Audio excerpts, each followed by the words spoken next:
आज हम लोग पेपर डिस्कशन करने वाले हैं जो पेपर तुम्हारा हुआ था 25/5 को। क्या सिलेबस था इसका? Surface tension and fluid mechanics. तो फर्स्ट क्वेश्चन ले रहे हैं हम लोग, इसको डिस्कस करते हैं। तो एक लिक्विड है जिसका कि बल्क मॉडुलस बी दिया हुआ है और लिक्विड के सरफेस का प्रेशर है P0 और नीचे जाने पे किसी डेप्थ पे प्रेशर है NP0। तो प्रेशर चेंज हो गया P0 से NP0। ऊपर का डेंसिटी रो गिवन है, तो नीचे आने पे जब प्रेशर आपको NP0 हुआ तो इधर का डेंसिटी क्या होगा, जबकि लिक्विड का बल्क मॉडुलस बी दिया हुआ है। तो इसका मतलब हमें डेंसिटी और प्रेशर को रिलेट करना है बल्क मॉडुलस के हेल्प से। तो सबसे पहले रिजल्ट हम लोग क्या यूज करने वाले हैं, तो बल्क मॉडुलस का क्या फार्मूला होता है, स्टार्ट करो। तो bulk modulus B is equal to minus, तो बल्क मॉडुलस क्या हो जाता है, volume stress by volume strain. तो वॉल्यूम स्ट्रेस में हम लोग प्रेशर लेते हैं, change in pressure delta P। तो ये जो प्रेशर का चेंज हुआ ये वॉल्यूम स्ट्रेस डेल्टा P और नीचे आ जाएगा वॉल्यूम स्ट्रेन। वॉल्यूम स्ट्रेन को क्या लिखेंगे, delta V, change in volume पर यूनिट वॉल्यूम। तो डेल्टा V बाय V0 लिख देते हैं। तो यहां से बल्क मॉडुलस तो चलो ठीक है, गिवन ही है। चेंज इन प्रेशर, प्रेशर का भी इंफॉर्मेशन है, लेकिन यहां फार्मूले में वॉल्यूम होता है, लेकिन हमें डेंसिटी में जाना है। तो इसका मतलब डेंसिटी और वॉल्यूम का रिलेशन यहां हम लोग यूज करने वाले हैं। तो इसका मतलब वॉल्यूम को पहले चलो आगे बढ़ाते हैं। तो delta V by V0 is equal to minus delta P by bulk modulus. ठीक है, तो डेल्टा V को अगर ऊपर के वॉल्यूम के छोटे से वॉल्यूम को इधर मान लो, इधर V0 कंसीडर करें, तो इधर क्या हो जाएगा V। तो डेल्टा V मतलब V माइनस V0 कंसीडर कर देते हैं। तो V minus V0 is equal to, V0 को इधर ले आते हैं तो minus V0 delta P by bulk modulus B। V0 को उधर ले जाते हैं तो V0 1 minus delta P by bulk modulus. तो डेल्टा P को क्या लिखेंगे, तो ऊपर P0 है, इधर NP0 है, तो उसको भी रिप्लेस कर सकते हो। तो ये एक तरीके से हो गया है तुम्हारा ये V0 1 माइनस, और डेल्टा P में हम लोग रिप्लेस कर सकते हैं NP0 minus P0 by bulk modulus. और डेंसिटी और वॉल्यूम किस तरीके से रिलेटेड होता है, तो डेंसिटी जो हो जाएगा mass per unit volume. Density is mass per unit volume. तो अगर वो रिलेशन को कहीं साइड में यहाँ पे देखते हैं, तो डेंसिटी होता है मास बाय वॉल्यूम। तो इसका मतलब वॉल्यूम क्या हो जाएगा, मास बाय डेंसिटी। तो V के जगह पे हम लोग लिख सकते हैं M बाय रो, और ये V0 के जगह पे लिख सकते हैं M बाय रो नॉट। तो बेसिकली ऊपर के डेंसिटी को रो लिखा है, तो वहां को रो, और नीचे का जो वॉल्यूम V हो गया तो यहां पे रो डैश। क्लियर है कि bulk modulus change in pressure by change in volume पर यूनिट वॉल्यूम। तो ये वॉल्यूम स्ट्रेस है, ये वॉल्यूम स्ट्रेन है। तो डेल्टा V0 इधर हो गए तो equal to minus delta P by bulk modulus. ठीक है, डेल्टा P में हम लोगों ने क्या रिप्लेस किया, तो नीचे का प्रेशर NP0, ऊपर का प्रेशर P0। तो डेल्टा P में NP0 minus P0, bulk modulus के जगह बल्क मॉडुलस। V0 को उधर लेके कॉमन ले लिया, तो यहाँ V0 का सेंस है ऊपर के वॉल्यूम से और V का सेंस है नीचे के वॉल्यूम से। तो नीचे का जो वॉल्यूम है वो किसके बराबर हो जाएगा, मास बाय नीचे का डेंसिटी रो डैश, तो इसलिए M बाय रो डैश। और सरफेस का जो वॉल्यूम का सेंस है वो V0 से, तो V0 किसके बराबर हो गया, M बाय, तो मास बाय ऊपर का डेंसिटी रो। तो मास तो यहाँ पे कैंसिल हो जाएगा, तो इसका मतलब हमें डेंसिटी यही रो डैश फाइंड करना है। तो rho dash is equal to, reciprocal लेंगे तो rho divided by 1 minus N-1 P0 by bulk modulus B। तो एक स्टेप में और इसको सॉल्व कर सकते हैं। बल्क मॉडुलस इधर आ गया, ऊपर चला जाएगा, तो rho bulk modulus divided by bulk modulus B minus N-1 P0। ठीक है, तो मैं बल्क मॉडुलस का फार्मूला यूज करना है, डेल्टा पी का इंफॉर्मेशन गिवन ही है, लेकिन मास का जो आपको यहाँ पे जो वॉल्यूम का रिलेशन है, तो वॉल्यूम के रिलेशन को डेंसिटी के रिलेशन में कन्वर्ट करना है। तो मास और डेंसिटी क्या है, एक दूसरे का इन्वर्सली प्रोपोर्शनल। तो एक तरीके से जो वॉल्यूम का रिलेशन आ गया, तो बाद में डेंसिटी का रिलेशन जो है वो इन्वर्स के सेंस में हो गया। तो वी नॉट ऊपर का हम लोगों ने कंसीडर किया है, और वी नीचे का, नीचे के हिस्से का जो है वॉल्यूम वी, ऊपर के हिस्से का वॉल्यूम वी नॉट। तो यहाँ का डेंसिटी रो, यहाँ का रो डैश हो गया, तो ये हो गया 1/रो डैश, यहाँ पे आ गया 1/रो। चलो नेक्स्ट क्वेश्चन देखते हैं, क्वेश्चन नंबर 2। क्वेश्चन नंबर 2 में बोल रहा है कि a ball of radius R and density rho falls freely under gravity through a distance h। तो ये h हाइट से फॉल किया बिफोर एंटरिंग द वाटर। तो ये h हाइट बिलो में नीचे वाटर है। तो velocity of ball does not change even on entering the water, viscosity of the water is eta, the value of h is. तो नीचे जो वाटर है इसका coefficient of viscosity eta given है, और यहाँ हाइट को ही बताना है कि ये हाइट क्या होने चाहिए, जबकि स्पीड चेंज नहीं हुआ। तो स्पीड चेंज नहीं हुआ, इसका मतलब बॉल जैसे वाटर में गया होगा तो वाटर में जाके कांस्टेंट स्पीड, तो वाटर में कांस्टेंट स्पीड थोड़े टाइम के बाद आएगा, तो वो कांस्टेंट स्पीड टर्मिनल स्पीड होगा। तो इसका मतलब जो सरफेस पे स्पीड है वो टर्मिनल स्पीड के इक्वल हो जाएगा। तो h हाइट नीचे आने के बाद यहाँ का जो स्पीड होगा ये v1, और अंदर जाने के बाद किसी मोमेंट के बाद इसके स्पीड हो जाएंगे टर्मिनल स्पीड vt। तो ये v1 इक्वल टू vt की बात कर रहा है। तो v1 क्या हो जाएगा, √2gh, और टर्मिनल स्पीड का क्या फार्मूला होता है, तो 2/9 r²,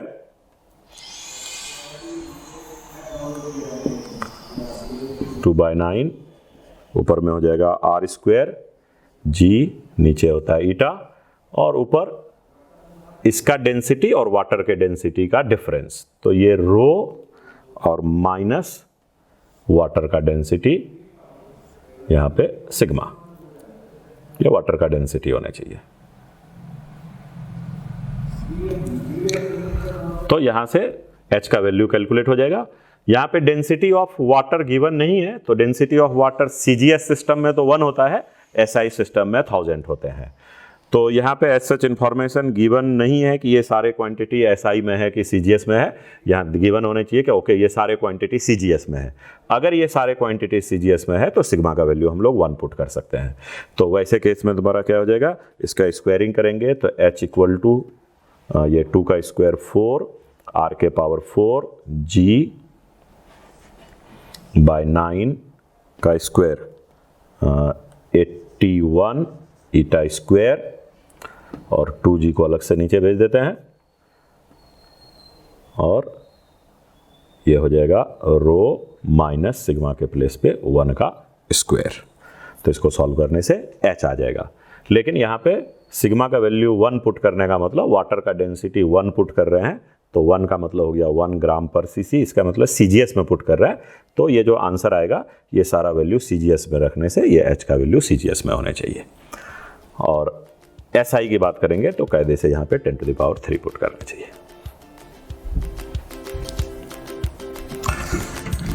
तो क्वेश्चन नंबर 3 में देखो क्या है कि एक लिक्विड है जिसका डेंसिटी रो है, और उसमें 2 पैरेलल प्लेट्स, तो 2 पैरेलल प्लेट्स इस तरीके से लिक्विड में इमर्ज किया।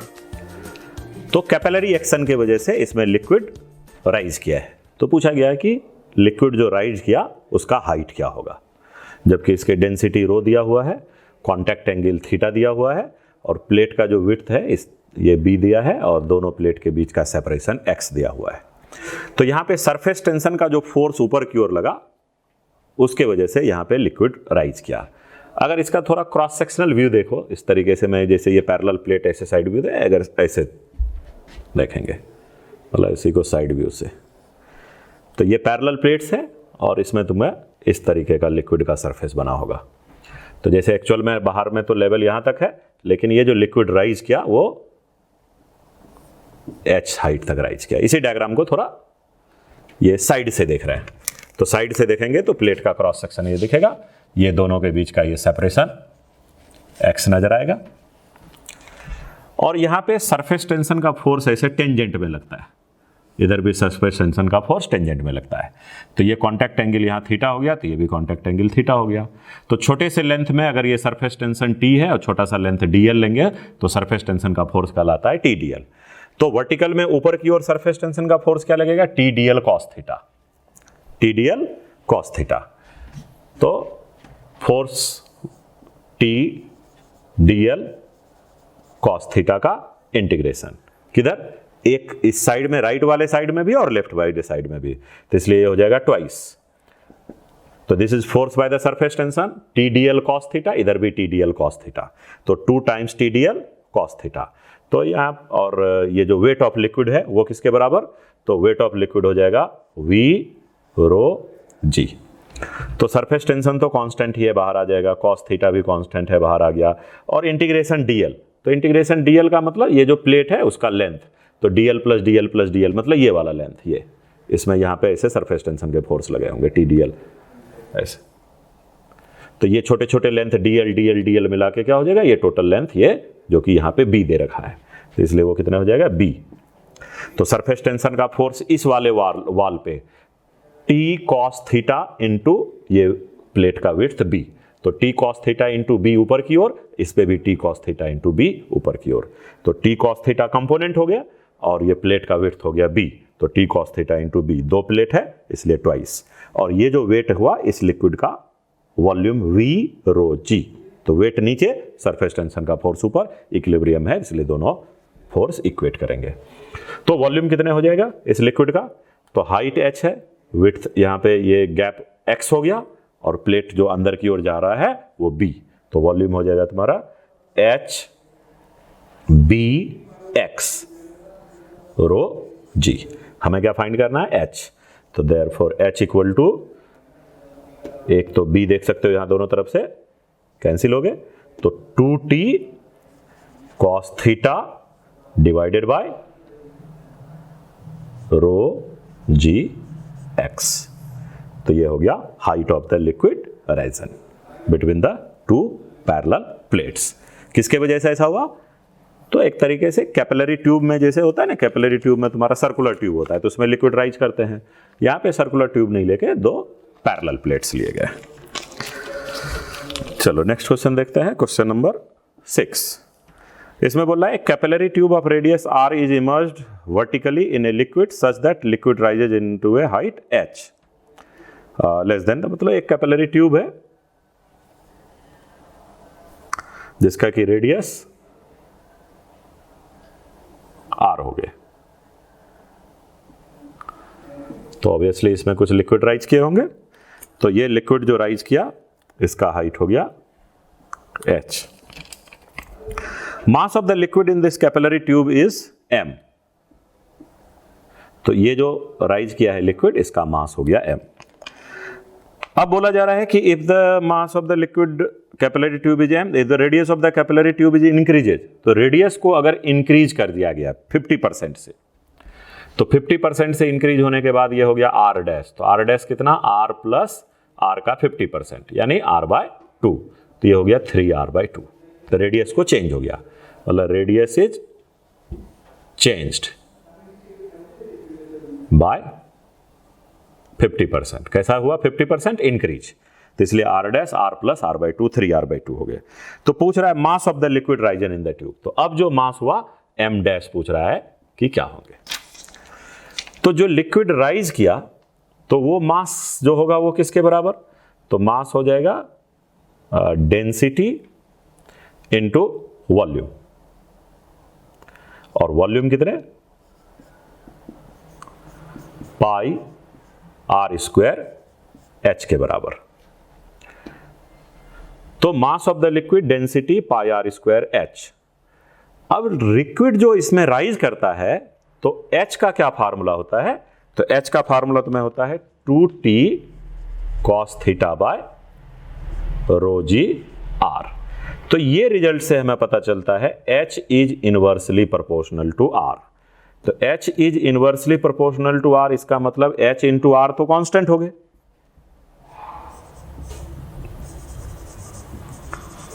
तो अब मास के रिजल्ट में देखो, रो कांस्टेंट है, पाई कांस्टेंट है और r इंटू एच कांस्टेंट हो गए, तो इसका मतलब m is proportional to r हो जाएगा।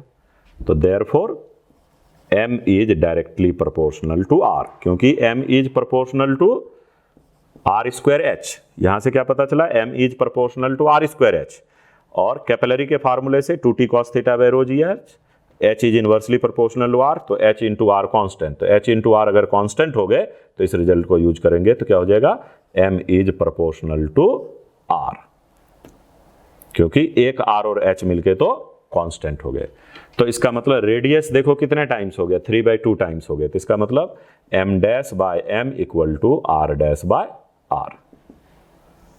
सो m dash is r dash by r कितना है, 3/2 टाइम्स m, तो इसलिए मास भी जो हो जाएगा 3/2 टाइम्स। चलो देखते हैं next question number 8। Question number 8 में बोल रहा है कि 2 मरकरी ड्रॉप है जिसका कि रेडियस स्मॉल r है। तो 2 छोटे छोटे ये मरकरी ड्रॉप हो गए, दोनों का रेडियस स्मॉल r, और collapse to form a bigger drop. तो एक बड़ा ड्रॉप हो गया जिसका कि रेडियस चलो कैपिटल R मान लेते हैं, कैपिटल R गिवन नहीं है, स्मॉल r गिवन है। तो surface energy of bigger drop, जबकि सरफेस टेंशन T दिए हुए हैं, T हो गया है सरफेस टेंशन। तो इस वाले ड्रॉप का सरफेस एनर्जी पूछा गया। तो सरफेस एनर्जी के लिए हमें सरफेस एरिया चाहिए, सरफेस एरिया के लिए रेडियस चाहिए। तो रेडियस कैसे निकलेगा, तो बेसिकली मास कंजर्व है, तो कंजर्वेशन ऑफ मास है, चूंकि लिक्विड का केस है तो यहां पे बोल सकते हो चलो वॉल्यूम भी कांस्टेंट, चूंकि डेंसिटी में तो कोई चेंज होगा नहीं। तो by the conservation of mass, density चूंकि कांस्टेंट है तो वॉल्यूम को कंजर्व कर सकते हैं। तो 4/3 पाई r क्यूब 2 है into 2 equal to 4/3 pi capital R cube. ठीक है, स्फीयर का वॉल्यूम का formula 4/3 pi capital R cube, 4/3 pi small r cube, double किए। तो यहां से देखो कैपिटल R क्या हो जाएगा, तो 4/3 पाई तो कैंसिल हो गया, क्यूबिक रूट लेंगे तो इधर r का क्यूबिक रूट तो स्मॉल r हो गया, लेकिन 2 का क्यूबिक रूट तो 2 के पावर 1/3। तो ये रेडियस के रिलेशन आ गए। अब डायरेक्ट सरफेस एनर्जी का formula, surface tension into surface area. तो सरफेस एरिया कितने होता है, 4 पाई r स्क्वायर, और कैपिटल R का वैल्यू रख देना यहाँ पे। तो 4 पाई t और कैपिटल R की जगह पे 2 टू द पावर 1/3 r इसका स्क्वायर, और 4 को भी 2 का स्क्वायर लिख सकते हैं। तो पाई टी इधर 2 के पावर क्यूबिक रूट का स्क्वायर यानी 2 के पावर 2/3 इंटू r।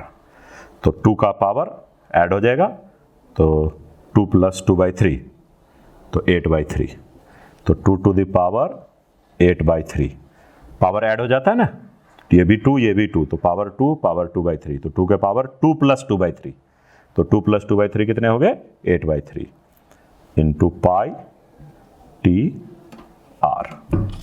तो ये हो गया surface energy. Next question discuss करते हैं हम लोग, क्वेश्चन नंबर 12। क्वेश्चन नंबर 12 में बोल रहा है कि एक 2 capillary of length L 2L and radius R 2R connected in series. तो 2 कैपिलरी ट्यूब है,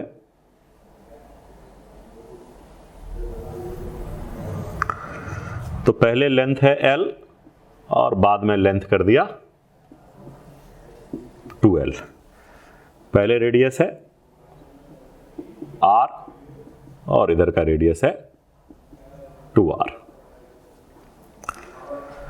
तो पूछ रहा है कि नेट फ्लो रेट क्या होगा इसमें, और फ्लो रेट का फार्मूला तुम्हें गिवन है कि फ्लो रेट का formula x is equal to pi by 8 P pressure difference radius के power 4 coefficient of viscosity eta L। तो ये इन जनरल किसी एक पाइप के लिए दिया हुआ है कि अगर किसी पाइप का लेंथ L है और उसके रेडियस R हैं, तो इसमें अगर प्रेशर डिफरेंस P दिया जाए तो रेट ऑफ फ्लो क्या होगा। तो ये रेट ऑफ फ्लो, जैसे कि इलेक्ट्रिसिटी में पोटेंशियल डिफरेंस के वजह से चार्ज फ्लो करते हैं, तो यहां भी प्रेशर डिफरेंस की वजह से वाटर फ्लो कर रहा है। तो इलेक्ट्रिसिटी में हम लोग फार्मूला लिखते हैं I equal to V by R। तो उसी के एनालॉगस से यहां पे X इज इक्वल टू हो जाएगा, I के जगह पे रेट ऑफ फ्लो यहां पे भी है, तो इलेक्ट्रिक करंट का मतलब rate of flow of charge, ये X का मतलब ये rate of flow of water हो गए। तो करंट के जगह पे ये X हो गया, और ये किसके वजह से इलेक्ट्रिसिटी में, रेसिस्टेंस में किसके वजह से इलेक्ट्रिसिटी फ्लो करता है? पोटेंशियल डिफरेंस की वजह से। यहाँ किसके वजह से? प्रेशर डिफरेंस की जगह पे। तो पोटेंशियल डिफरेंस की जगह पे pressure difference, rate of flow of electric charge के जगह पे rate of flow of water, और जैसे यहाँ पे रेसिस्टेंस है तो यहाँ पे भी रेसिस्टेंस R हो जाएगा। तो R का क्या फार्मूला बन जाएगा?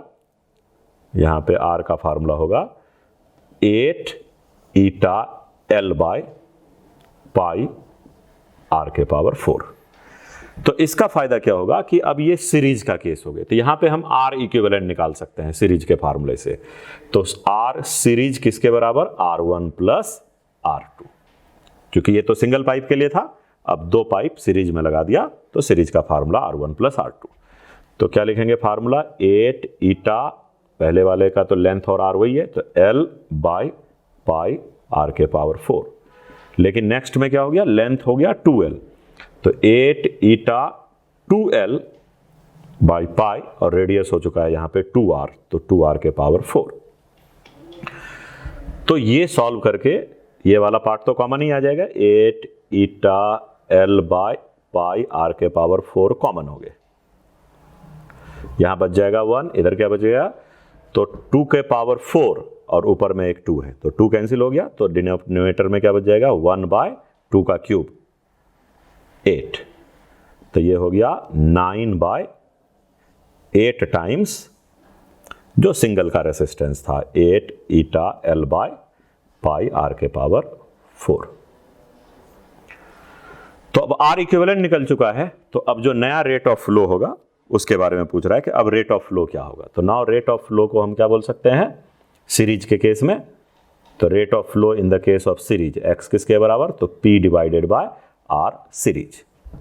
तो P को जब इससे डिवाइड करोगे तो ये आ जाएगा P बाय R सीरीज, तो नीचे 9 ऊपर 8 आ जाएगा, तो 9 बाय 8, तो एक तरीके से 8 by 9 P times pi R के पावर 4 8 ईटा L, और इस वाले को क्या बोला गया है? X। तो देखो ये क्या हो जाएगा? 8 बाय 9 टाइम्स X, यानी जो पहले रेट ऑफ फ्लो था उसका अब 8 बाय 9। तो सिंगल पाइप में X रेट से फ्लो कर रहे थे, अब किस रेट से फ्लो करेगा? 8 बाय 9 इंटू X, अगर ये दो पाइप को सीरीज में लगा दिया है। सिंपल इलेक्ट्रिसिटी के एनालॉगस से रिजल्ट को यूज किया। यहाँ पे पोटेंशियल डिफरेंस V, यहाँ पे प्रेशर डिफरेंस P, तो यहाँ पे भी प्रेशर डिफरेंस P हो गए, यहाँ पे सिंगल रेसिस्टेंस हो गए, यहाँ पे दो रेसिस्टेंस सीरीज में हो गए R1 प्लस R2। तो इसके रेसिस्टेंस को R को क्या बोलेंगे? 8 eta L by pi R के पावर 4। क्वेश्चन नंबर 13 में एक कैंडल है जिसका कि लेंथ देखो 2L दिया हुआ है, लेकिन L पार्ट लिक्विड के इनसाइड है और L पार्ट लिक्विड के आउटसाइड है। इसका मतलब कैंडल का डेंसिटी इसके डेंसिटी से कम है, फ्लोट कर रहा है, हाफ पार्ट इमर्ज है, हाफ पार्ट जो है बाहर की ओर है। तो कैंडल जो है यहां पे बर्निंग हो रहा है, और कैंडल के बर्निंग का रेट दिया हुआ है 2 सेंटीमीटर पर आवर। तो पूछा जा रहा है कि rate of fall of tip. तो अगर कैंडल धीरे धीरे बर्न हो रहा होगा तो ऑब्वियसली ये जो टिप है वो धीरे धीरे नीचे आ रहे होंगे। तो टिप के नीचे आने का रेट क्या होगा अगर burning rate 2 centimetre per hour है? तो यहां पे देखो कि अगर तुम्हारा हाफ पार्ट बाहर है, हाफ पार्ट अंदर है, तो कैंडल थोड़े टाइम पे बर्न हो गया, मेल्ट नहीं कर रहा है, यहां पे बर्न कर रहा है। बर्न होने का मतलब कैंडल बर्न हुआ, जो पार्ट बर्न हुआ वो पूरा का पूरा गायब ही हो गया। तो थोड़े टाइम के बाद कैंडल का लेंथ रिड्यूस हो गया होगा। अभी जैसे 2L है, थोड़े टाइम के बाद मान लो कि कैंडल आधे बर्न हो गए, आधे बचे, यानी अब लेंथ L बचा। तो अब अगर इसके लेंथ L बचे हैं तो उसके कितने पार्ट बाहर होंगे, कितने पार्ट अंदर होंगे? तो जब 2L लेंथ था तो हाफ बाहर यानी L बाहर और L अंदर। अब मान लो लेंथ L बच गया, तो इसका मतलब बाहर कितने रहेगा, हाफ L/2 और अंदर क्या रहेगा, L/2। यानी हमेशा ही कैंडल जितना पार्ट भी बचा होगा, हाफ पार्ट अंदर होगा, हाफ पार्ट बाहर होगा। तो शुरू में लेंथ 2L रिड्यूस होके बच गया L, फिर L/2, L/4, L/8, L/10, कम होते होते लास्ट में कैंडल बर्न हो गए, पूरे के पूरे खत्म हो गए। तो इसका मतलब कैंडल बर्न तो हो रहा है, लेकिन जो भी हिस्सा है उसका आधा हिस्सा हमेशा अंदर, आधा हिस्सा हमेशा बाहर। तो बर्निंग रेट, इसका मतलब पूरा का पूरा कैंडल बर्न हो गया मान लो T टाइम में, मतलब इस सिचुएशन से इस सिचुएशन आने में मान लो T टाइम लगे। तो पूरा जो कैंडल बर्न हुआ तो टोटल कितने लेंथ बर्न हुए, 2L। तो 2L कितने टाइम में, T टाइम में। तो बर्निंग रेट का मतलब हो जाएगा ये 2L/T, क्योंकि पूरा कैंडल 2L को बर्न होने में टाइम लगा T। लेकिन अगर टिप को देखो तो टिप कितने नीचे आया, तो जब पूरा कैंडल बर्न होने पे आया होगा तो टिप जो है एकदम बिल्कुल सरफेस पे आ गया होगा, शुरुआत में ये ऊपर है। तो इसका मतलब टिप जो नीचे आया वो 2L नीचे नहीं आया, टिप जो नीचे आया L नीचे आया। तो कैंडल जब पूरा बर्न हुआ तो कैंडल का लेंथ 2L बर्न हुआ, लेकिन टिप कितने नीचे आए, L। तो इसलिए rate of fall of tip, तो ये कितने हो जाएगा, L/T। तो अगर 2L/T का वैल्यू 2 सेंटीमीटर पर आवर है तो L/T का वैल्यू क्या हो जाएगा, 2 इधर आ जाएगा, इसका मतलब it is 1 centimetre per hour. ठीक है, क्वेश्चन में बहुत ज्यादा कैलकुलेशन नहीं है, लेकिन थोड़ा सा ट्रिकी क्वेश्चन है, अच्छे क्वेश्चन है। चलो नेक्स्ट देखते हैं क्वेश्चन नंबर 22। इसमें बोल रहा है कि when a ball is release from a rest in a very long column of viscous liquid, तो its downward acceleration is a just after release. तो पहला केस है जस्ट आफ्टर द रिलीज।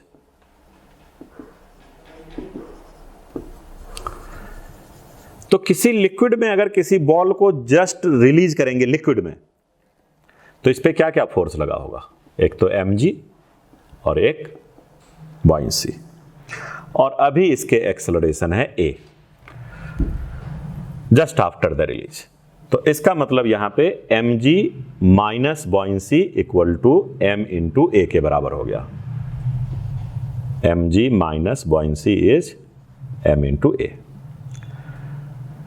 तो इसको mg माइनस बॉयंसी को ही, mg wait हो गया minus buoyancy, तो इसको इफेक्टिव वेट बोल सकते हैं वाटर में। जैसे फ्री स्पेस में तो वेट हो गया mg के बराबर, लेकिन लिक्विड में आने की वजह से बॉयंसी ऊपर लग गया, तो mg माइनस बॉयंसी को मैं इफेक्टिव वेट बोल देता हूं।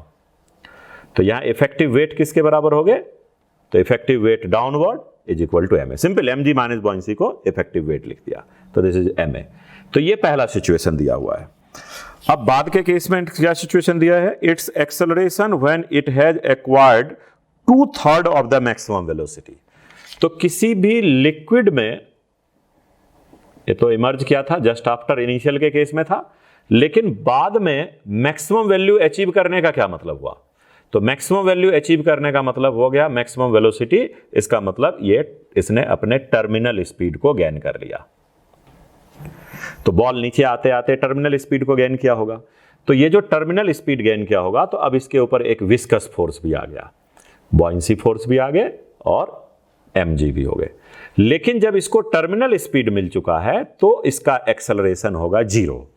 तो अब क्या इक्वेशन बनता है, तो when terminal speed is achieved, ये जस्ट आफ्टर रिलीज है, ये कब की बात कर रहे हैं, व्हेन vt इज अचीव्ड।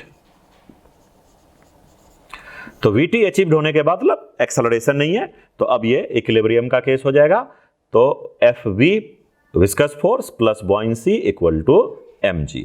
तो viscous force equal to b को इधर कर दो, mg माइनस बॉयंसी, तो ये इसको क्या हम लोग लिख रहे हैं, mg माइनस बॉयंसी को इफेक्टिव वेट बोल रहे हैं, तो w इफेक्टिव हो गए विस्कस के बराबर। तो ये कब का, when terminal speed is achieved, ये कब का हो गया, जस्ट आफ्टर द रिलीज। लेकिन प्रॉब्लम में जो सिचुएशन बात कर रहा है वो किस मोमेंट की बात कर रहा है, when it acquired 2/3 of the maximum velocity. यानी ना यहां का सिचुएशन है ना यहां का सिचुएशन है, इसके बीच में। तो इसके बीच में एक मोमेंट ऐसा रहा होगा जब इसका स्पीड अभी टर्मिनल स्पीड नहीं पहुंचा है, तो यहां तो स्पीड इसके 0 थे, बढ़ते बढ़ते टर्मिनल स्पीड पे गया, लेकिन अभी का जो स्पीड है वो 2/3 ऑफ द मैक्सिमम स्पीड, यानी 2/3 of the terminal speed, 2/3 of the terminal speed.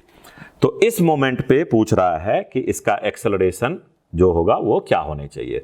तो ऑब्वियसली स्पीड 2/3 है, तो इस मोमेंट पे इसके एक्सेलरेशन को कुछ मान लेते हैं a डैश।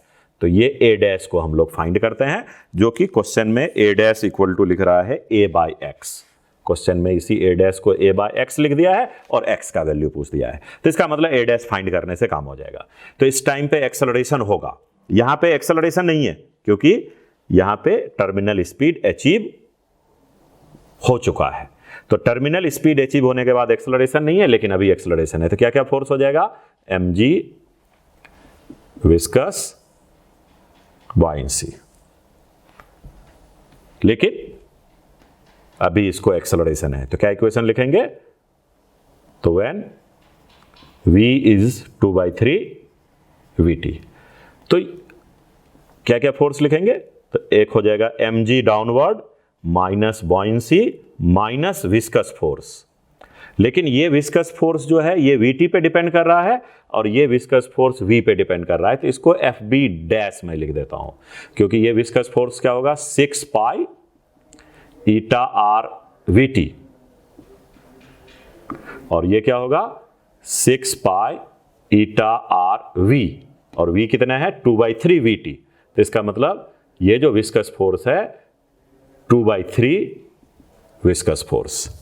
तो रेडियस वही है, ईटा वही है, तो ये वाला viscous force 6 pi eta R V, और ये हो जाएगा 6 पाई ईटा आर वी, और v है 2/3 टाइम्स vt। तो यहां का विस्कस फोर्स 2/3 टाइम्स हो जाएगा। तो fv डैश जो हो गया 2/3 fv। तो mg downward, buoyancy upward, fb dash upward equal to mass into acceleration a dash. तो mg माइनस बॉयंसी तो हो गया w इफेक्टिव, और fb डैश कितने हैं 2/3 fv is equal to m a dash. तो w इफेक्टिव को हम ma लिख सकते हैं फर्स्ट इक्वेशन से, और fv को w इफेक्टिव लिख सकते हैं सेकंड वाले से। यहां से देखो w इफेक्टिव के जगह पे ma, या दोनों में, इसमें भी w इफेक्टिव, तो w इफेक्टिव ही रहने देते हैं, और fb को लिख देते हैं w इफेक्टिव। तो minus 2/3 w effective is equal to m a dash. तो 1 माइनस 2/3 ये हो गया 1/3 w इफेक्टिव, और फर्स्ट केस से w इफेक्टिव का मतलब m a, तो ये हो गया m a dash. So a dash is equal to a/3, और a डैश को क्वेश्चन में दिया हुआ है a/x, इसका मतलब x इज इक्वल टू 3। तो सिंपली 3 सिचुएशन है, एक हो गया just after release, acceleration a दिया हुआ है, तो mg माइनस बॉयंसी ma हो गए, और mg माइनस बॉयंसी को w इफेक्टिव लिख दिया। और जब ये टर्मिनल स्पीड को अचीव कर रहा है तो उस टाइम पे ये इक्विलिब्रियम का केस है, इसलिए mg किसके बराबर, बॉयंसी प्लस विस्कस के बराबर हो गए। लेकिन इस दोनों के बीच में एक सिचुएशन ऐसा होगा जबकि स्पीड इसका टर्मिनल से कम है, 2/3 टाइम्स है, तो विस्कस फोर्स भी इस टाइम के विस्कस फोर्स का 2/3 टाइम्स होगा, इसलिए इसको fv डैश बोल दिया। तो mg minus buoyancy minus viscous dash is equal to ma, और विस्कस का डैश जो हो गया वो 2/3, ये वाला विस्कस, जो कब, जब टर्मिनल स्पीड मिल चुका है। क्लियर है। क्वेश्चन नंबर 31 में देखो कि एक सिलेंडर टाइप का एक ऑब्जेक्ट है जिसका कि डेंसिटी d हमें फाइंड करना है, ये डेंसिटी d फाइंड करना है, और यहां पे 2 लिक्विड है, ऊपर एक अलग लिक्विड है और नीचे एक अलग लिक्विड है।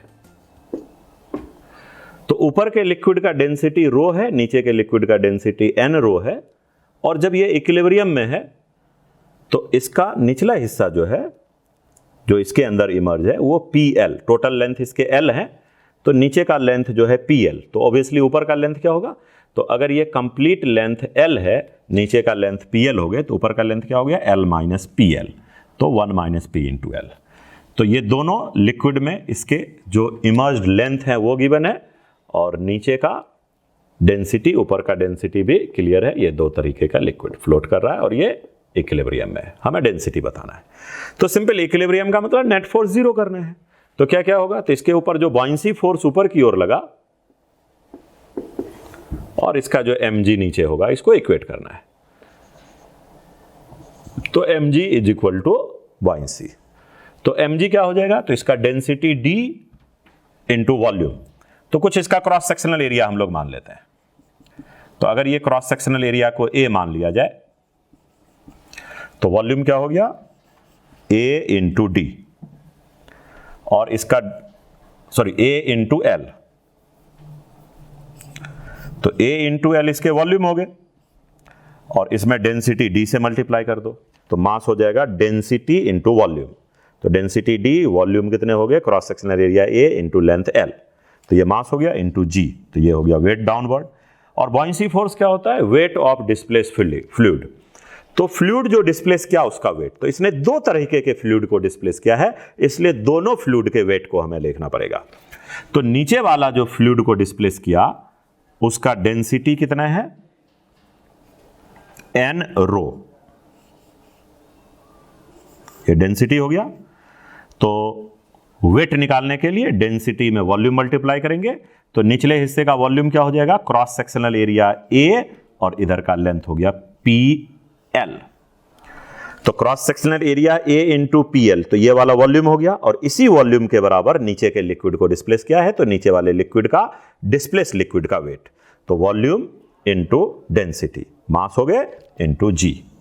तो बॉयंसी फोर्स को भी लिखते हैं ना V रो G, लेकिन रो किसका, जिस लिक्विड को डिस्प्लेस किया उसका डेंसिटी, और जिस वॉल्यूम से किसी लिक्विड को डिस्प्लेस किया वो कहां से पता चलेगा, उस ऑब्जेक्ट को देखने से।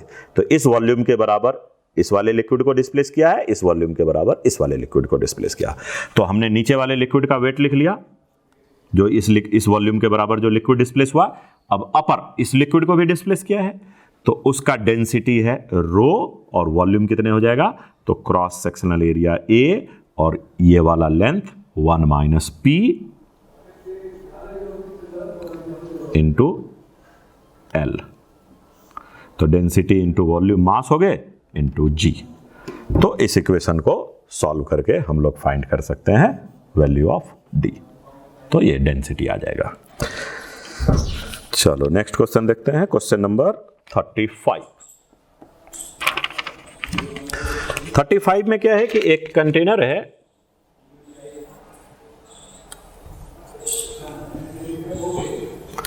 और इसमें एक रॉड इस तरीके से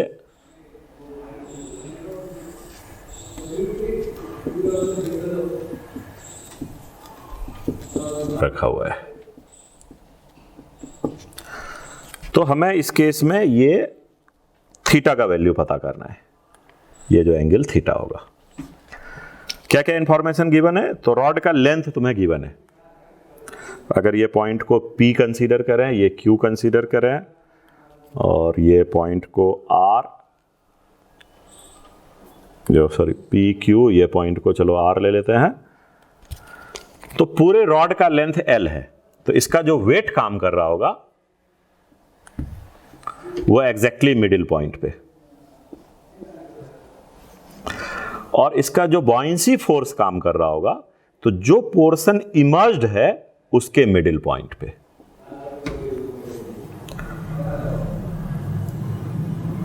तो सिंपल क्या करना है, इक्विलिब्रियम में पॉइंट P के अक्रॉस वेट का टॉर्क और बॉयंसी का टॉर्क इक्वेट करना है। भाई वेट का टॉर्क इसको क्लॉकवाइज घुमा रहा है, और बॉयंसी फोर्स का टॉर्क इसको एंटी क्लॉकवाइज घुमा रहा है। तो दोनों के टॉर्क को हमें इक्वेट करना है, मतलब torque by weight is equal to torque by buoyancy force. तो इसके लिए क्या क्या चाहिए, फोर्स और परपेंडिकुलर डिस्टेंस चाहिए। तो वेट के लिए तो रॉड का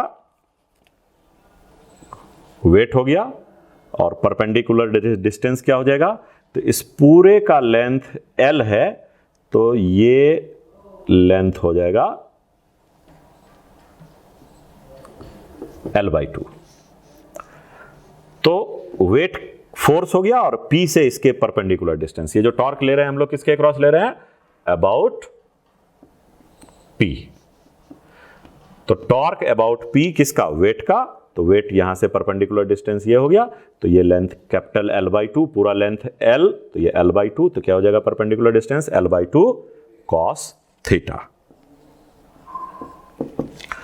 और बॉयंसी फोर्स, तो इस लेंथ को हम स्मॉल l कंसीडर कर लेते हैं, ये मान लो कैपिटल L हो गए, तो ये L/2, तो ये जो बॉयंसी फोर्स एक्ट कर रहा है, तो इस वाले लेंथ को हम कंसीडर कर लेते हैं स्मॉल l, तो ये वाला पार्ट क्या हो जाएगा L/2। तो बॉयंसी फोर्स के लिए परपेंडिकुलर डिस्टेंस क्या हो जाएगा, तो L/2 small l/2 cos theta, तो buoyancy force into small l/2 cos theta. ठीक है, ये L हमारा हो गया PR और PQ तो कैपिटल L है। बॉयंसी फोर्स कहां इमर्ज करेगा, तो PR के मिडिल पॉइंट पे, और वेट कहां पे एक्ट कर रहा है, PQ के मिडिल पॉइंट पे, तो ये हो गया कैपिटल L/2 cos थीटा, ये हो जाएगा स्मॉल l/2 cos थीटा। तो cos थीटा तो दोनों में कैंसिल हो गए, 2 कैंसिल हो गए, तो बच गया वेट और बॉयंसी इंटू L। तो रॉड का वेट क्या होगा, तो रॉड का कुछ क्रॉस सेक्शनल एरिया रहा होगा इंटू लेंथ रहे होंगे, और रॉड का डेंसिटी यहां पे गिवन है तुम्हें, density of rod is rho and density of liquid is rho not. तो इसका मतलब रॉड का वॉल्यूम हो गया AL और इसमें डेंसिटी मल्टीप्लाई करेंगे रो इंटू G, तो ये हो गया रॉड का वेट इंटू L।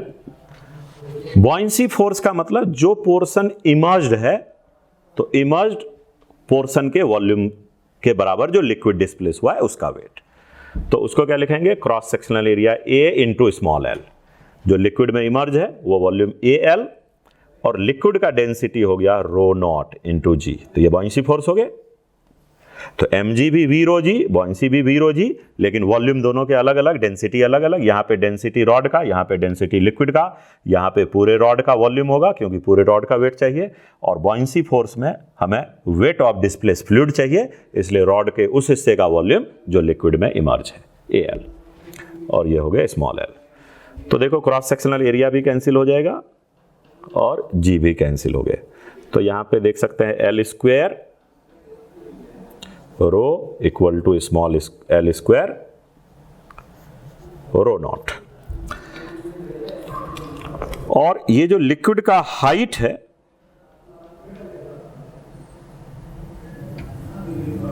h, ये प्रॉब्लम में गिवन है h इक्वल टू L/2। तो अपने को पता करना है थीटा, तो थोड़ा सा इधर बढ़ते हैं, तो साइन थीटा किसके बराबर, तो ये हो जाएगा h और ये हो गया स्मॉल l, तो sine theta h divided by small l, तो h का मतलब तो कैपिटल L/2 प्रॉब्लम में गिवन है, तो कैपिटल L/2 स्मॉल l, इसका मतलब हमें स्मॉल l फाइंड करना है, तो स्मॉल l यहां से क्या आ जाएगा, capital L small l equal to capital L और रो बाय रो नॉट का अंडर रूट, ये होगा ना, small l² by capital L² is equal to rho by rho not, तो L बाय कैपिटल L किसके बराबर, under root rho by rho not, तो small l capital L under root rho by rho not, तो ये value को यहां substitute कर सकते हैं, या capital L by small l ही चाहिए, तो यहां से सिंपल बोल सकते हैं small l by capital L is under root rho by rho not, so capital L by small l is under root rho not by rho, इसको substitute करेंगे तो 1/2 under root rho not by रो।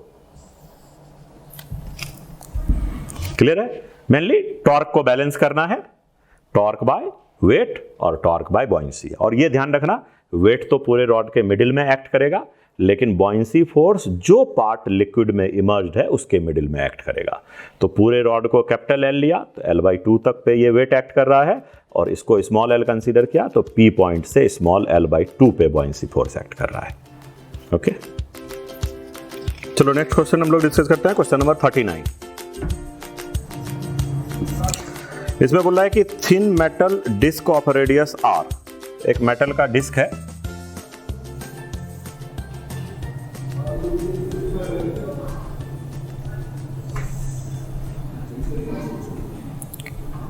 तो radius इसके r दे रखा है, floats on the water surface and bend the surface downward along the perimeter making an angle theta with the vertical edge of the disc. तो ये जो disc का as है इसके साथ लिक्विड जो यहां बेंड किया कुछ वर्टिकल के साथ, ये थीटा एंगल बनाता हुआ।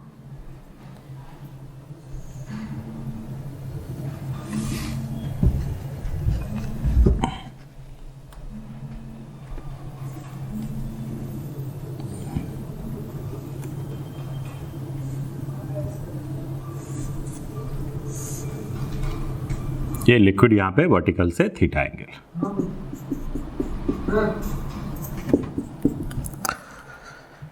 तो एंगल तो थीटा हो गया। तो वेट बोल रहा है कि if the disc displaces a weight of water W, surface tension T surface tension, and W जो हो गया this is weight of displaced water. तो W वेट को यहां से इसने डिस्प्लेस किया, तो इसका मतलब बॉयंसी फोर्स का वैल्यू W दे रखा है। तो पूछ रहा है weight of the metal disc क्या होगा। तो मेटल डिस्क का वेट को अगर हम W डैश मान लें तो W dash weight of disc, तो ये वेट ऑफ डिस्क ही पूछा जा रहा है कि क्या होगा। तो ऑब्वियसली इक्विलिब्रियम का केस है, तो W डैश तो नीचे एक्ट कर रहा है, तो W डैश को कौन बैलेंस कर रहा है। तो एक तो हो गया बॉयंसी फोर्स B, तो बॉयंसी फोर्स किसके बराबर, वेट ऑफ डिस्प्लेस्ड फ्लूइड के बराबर। तो बॉयंसी और plus force by the surface tension, surface tension का फोर्स। तो बॉयंसी फोर्स W के बराबर हो गया, weight of displaced fluid W हो गया, और सरफेस टेंशन का जो फोर्स होगा वो एक तरीके से ऐसे रिंग के शेप में लगा होगा। यहाँ पे T सरफेस टेंशन, छोटा सा लेंथ dl लेंगे तो TdL। तो वर्टिकल कंपोनेंट क्या आ जाएगा, TdL cos theta, TdL cos theta का integration. So W dash is equal to W plus T cos theta तो बाहर आ जाता है, और इंटीग्रेशन dl मतलब एक राउंड लेंगे तो पूरा लेंथ क्या हो जाएगा 2 पाई r, क्योंकि सरफेस टेंशन का जो फोर्स लग रहा है वो एक तरीके से यहाँ पे जो किस जगह पे, पूरे रिंग के शेप पे, देख रहे हो ना, यहाँ पे TdL इधर भी एक्ट करेगा, TdL इधर भी एक्ट करेगा, तो पूरे ये रिंग के शेप में TdL इस तरीके से राउंड लिया होगा, TdL। तो हर TdL का वर्टिकल कंपोनेंट, तो TdL cos थीटा, तो वर्टिकल में ऊपर की ओर लगा TdL cos theta, buoyancy force ऊपर लगा और इसका खुद का वेट डाउनवर्ड हो गया। तो downward weight W dash, buoyancy force हो गया weight of displaced fluid W, और TdL cos थीटा, तो T cos थीटा बाहर, dl इंटीग्रेशन, यानी एक राउंड लिया तो 2 पाई r। तो यहां से निकल गया तुम्हारा W dash. So W dash is equal to W plus 2 pi r T cos theta. ये आंसर हो गया। नेक्स्ट क्वेश्चन हम लोग डिस्कस करते हैं, क्वेश्चन नंबर 41 में देखो कि एक कंटेनर है, बहुत इजी क्वेश्चन है ये। एक बॉल है, तो ऊपर जो लिक्विड है एक अलग डेंसिटी है और नीचे जो लिक्विड है उसके एक अलग डेंसिटी है।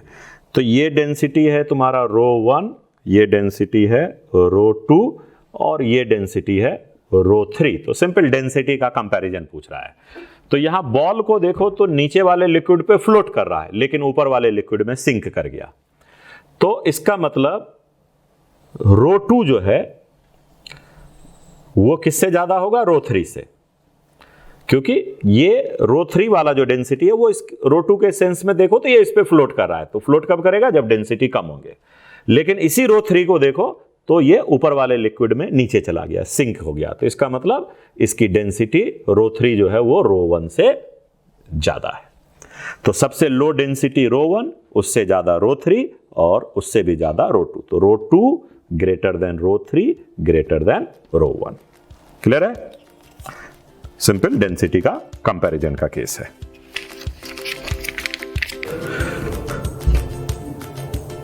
क्वेश्चन नंबर 42 डिस्कस करते हैं। इसमें देखो कि क्या बोल रहा है कि एक कंटेनर है, यहां वाटर को हीट किया जा रहा है, तो नीचे एक एयर बबल बना और ये एयर बबल नीचे से अब डीअटैच होने वाला है। तो जिस टाइम पे ये एयर बबल जस्ट डीअटैच होने वाला होगा तो उस टाइम पे इसके जो ये नीचे जो सरफेस के साथ कांटेक्ट है, तो ये वाला रेडियस क्या होगा, ये रेडियस पूछा गया है। जबकि बबल का रेडियस कैपिटल आर है और कैपिटल आर के रिस्पेक्ट में ये स्मॉल आर काफी स्मॉल साइज का है। तो एक्चुअल में हो क्या रहा है कि यहां पे जो एयर बबल है ये वाटर के अंदर इमर्ज्ड है, तो इसके ऊपर एक बॉयंसी फोर्स ऊपर की ओर लग रहा होगा। तो बॉयंसी फोर्स इसको ऊपर खींचने का कोशिश कर रहा है, लेकिन यहां पे बेस के साथ इसका जो कांटेक्ट बना हुआ है तो सरफेस टेंशन का फोर्स इसको नीचे रोक के रखा हुआ है। तो जैसे ही ये जो बॉयंसी फोर्स है सरफेस टेंशन के फोर्स से स्लाइटली ज्यादा होगा तो ये ऊपर की ओर चला जाएगा। तो इसका मतलब हम लोग यहां पे बोल सकते हैं कि जो ऊपर की ओर फोर्स लगा ये बॉयंसी फोर्स और force by the surface tension, ये दोनों को इक्वेट करना है। तो बॉयंसी फोर्स इसको ऊपर खींचने का कोशिश कर रहा है और सरफेस टेंशन का फोर्स देखो यहां पे एक छोटा सा हिस्सा अगर मैं डीएल काटूं तो फोर्स सरफेस टेंशन का फोर्स क्या हो गया, टी डीएल। तो टी डीएल का कॉस तो सरफेस के पैरेलल हो गया, लेकिन टी डीएल साइन थीटा नीचे की ओर आ जाएगा। तो टी डीएल साइन थीटा का कंपोनेंट जो है ये थीटा हो जाएगा। तो T DL cos theta, T DL sine theta नीचे की ओर। तो ये जो फोर्स लगा ये नीचे, और बॉयंसी फोर्स जो हो गया तो बॉयंसी फोर्स क्या हो जाएगा, तो इसका volume 4/3 pi capital R Q V, और डेंसिटी वाटर का दिया है रो वाटर इनटू जी। तो अब देखो यहां पे टी और साइन थीटा तो कांस्टेंट है, बाहर आ जाएगा, और डीएल का इंटीग्रेशन का मतलब यहां पे जो सरफेस टेंशन का फोर्स लग रहा होगा ये पूरे रिंग पे लग रहा होगा, और रिंग का रेडियस जो आर हमें फाइंड करना है, तो डीएल का इंटीग्रेशन हो जाएगा 2 पाई आर।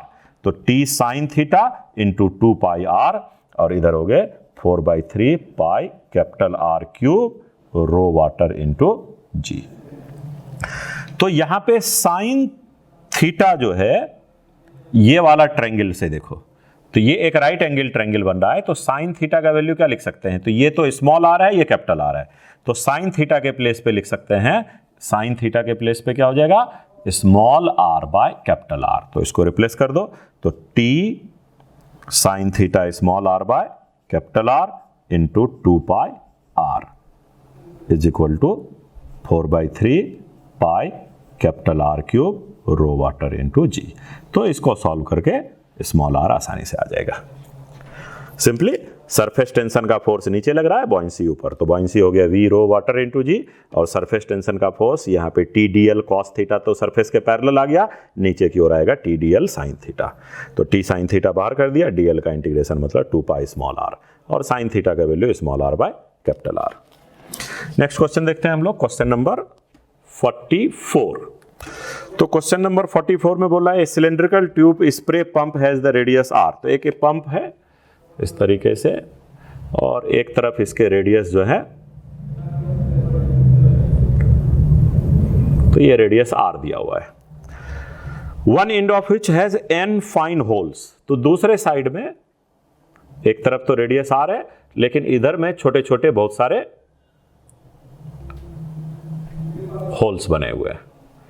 तो n हो गए यहां पे नंबर ऑफ होल्स,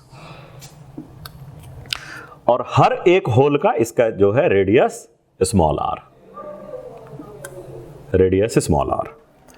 तो speed of the ejection of the fluid through the hole, जबकि तुम्हें स्पीड यहां पे दे रखा है, तो इधर जो लिक्विड है इसका फ्लो का स्पीड है v, तो इसमें होल में से जो लिक्विड बाहर आएगा उसका स्पीड, तो अगर ये स्पीड को चलो हम लोग v डैश से रिप्रेजेंट कर दें, तो v दिया है, v डैश पूछा गया है। तो जब भी लिक्विड फ्लो का केस है और कहीं ना कहीं रेडियस दे रखा है, तो इसका मतलब तुम्हें क्लियर ये है कि एरिया कैलकुलेट कर सकते हैं, स्पीड दिया है, तो इसका मतलब इक्वेशन ऑफ कंटिन्यूटी से इसको सॉल्व करेंगे।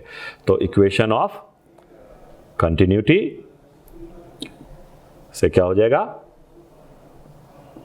A1 V1 equal to A2 V2। तो इधर का एरिया हो जाएगा pi capital R square, speed हो गई v, और इधर A2V2, तो pi small R square into speed हो गए V डैश।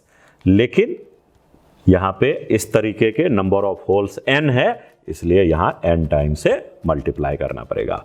तो V डैश कितने हो गए, तो पाई तो कैंसिल हो गए, V dash equal to V capital R square by small n R square. Clear है, सिंपल इक्वेशन ऑफ कंटिन्यूटी से सॉल्व हो गए।